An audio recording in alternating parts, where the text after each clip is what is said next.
CIGTV News Update. I'm Donna Bush. Thanks for joining us. A major announcement made by His Excellency Governor Martin Roper and Premier the Honourable Alden McLaughlin on Friday morning. I'm absolutely delighted to be able to announce this morning that His Royal Highness, the Prince of Wales, and Her Royal Highness, the Duchess of Cornwall, will be making a visit to the Cayman Islands at the end of March. I think this will be a truly historic visit. It will include all three of our wonderful islands. And it's the biggest royal visit since that by Her Majesty the Queen in 1994.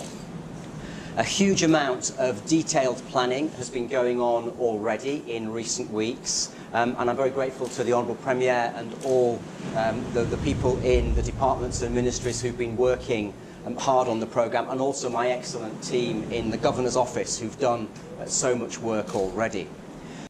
Their Royal Highnesses will visit the Cayman Islands on March 27th and 28th. Over the 2 days, they will officially open the new airport terminal, fly over to Cayman-Brac and Little Cayman, and visit the Botanic Gardens, Pedro St. James, and the new hospice and palliative care facility, Jasmine Villa.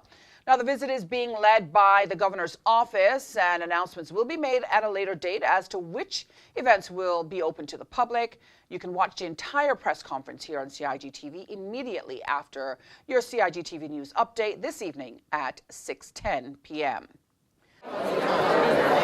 Well, hundreds of students who attend the Clifton Hunter High School in grades 7, 8, 9, 10, and 11 in Northside visited the annual career fair held at their school on Friday. Close to 30 of the island's companies and organizations, including some 9 government entities, were represented. Staff shared details of the various careers available within their industries, and students were able to ask relevant questions with the aim of finding out more about the right path to take for their chosen careers. We invite you to join us here on Monday evening when we hear from the students, head of career services, and the school's principal. Finally, today is the last day that persons ages 18 to 27 can apply to become a Cayman Islands Youth Ambassador. The Youth Services Unit is inviting persons to fill out application forms, and as well, they can get further information that's available online at YouthFlex Facebook page, or you can contact Youth Services Coordinator James Miles at james.miles, that's M-Y-L-E-S, at gov.ky. Successful candidates should be able to represent a local youth when on school breaks or at weekend conferences. Now, the Ambassador Corps will consist of 3 males and 3 females. The deadline is 12 p.m. tonight, and you can go to the Youth Services, again, Unit Facebook for more details. And that ends today's news update here on CIGTV for today and this week.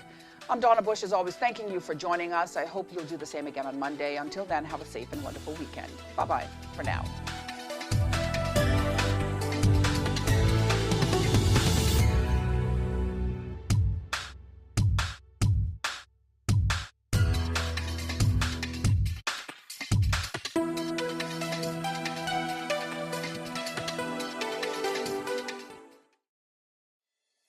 The Esterly-Tibbetts Highway 3-lane roundabout is ready for drivers. It's time to make sure you know how to use it. First, know which exit you need to take. Pay attention to lane arrows and signs. Make sure you use your signal to change lanes or exit the roundabout. To turn left, you always approach in the left-hand lane and indicate left. To drive straight ahead, you need to be looking out for signs and road markings indicating which lane to use. Get in one of the lanes marked with a straight-through arrow. If turning right, you must use the right-hand lane and indicate accordingly.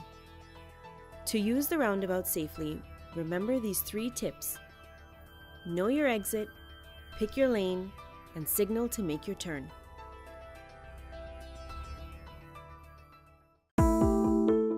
Did you know your mailing address details on your land register must be up to date in order to receive notices on new development which may impact you? Visit Lands and Survey Department to check your mailing address is correct. Did you know that walls, fences located along the road require planning permission no matter the height? You should check with the department as a planning and permit application may be required. Did you know that fences and walls within the high water setback require planning permission no matter the height? You should check with the department as a planning and permit application may be required.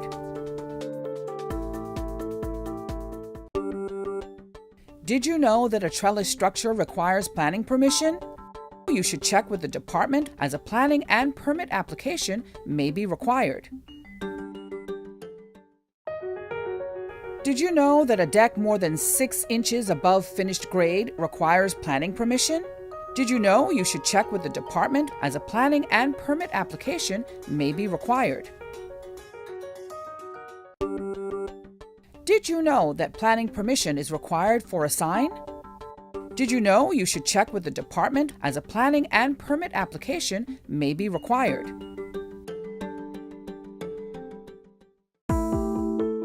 Did you know you should check with the department before leasing a property or unit for a business as a planning and permit application may be required?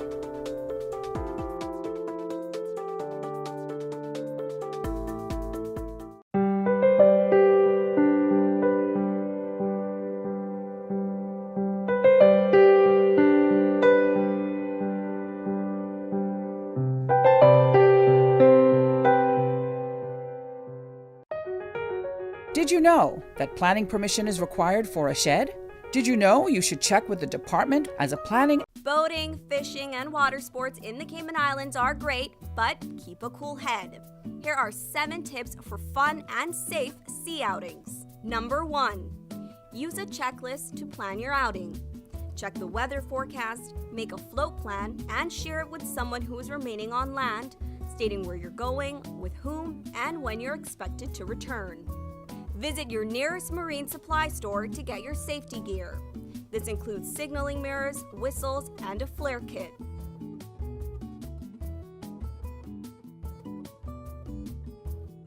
It's also very important to have onboard flotation devices and life vests for each person. There are different types of vests. Some are for water sport activities such as snorkeling, and others are for going on offshore boating or on fishing trips. Number 2. These items can be lifesavers in case of an accident or bad weather. Number 3. Use a motor kill switch, especially if you're boating alone. In case of a leak or breakdown, always stay with the boat until help arrives. If you capsize, an emergency beacon or locator device can send a distress signal to inform the authorities of your location.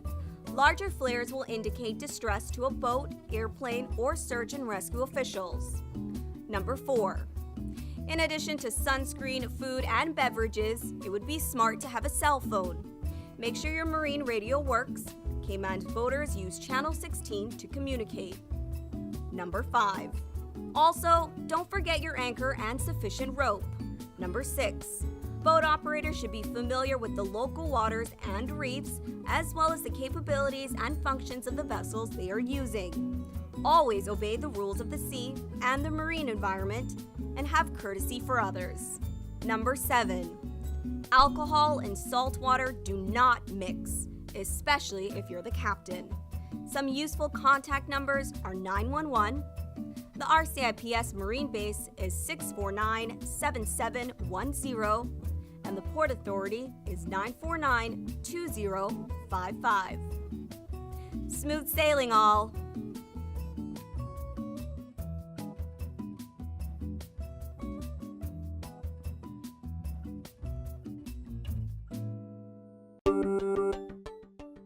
Did you know that planning permission is required for an addition, alteration, or any material change to your house? The 10% rule no longer exists. Did you know you should check with the department as a planning and permit application may be required?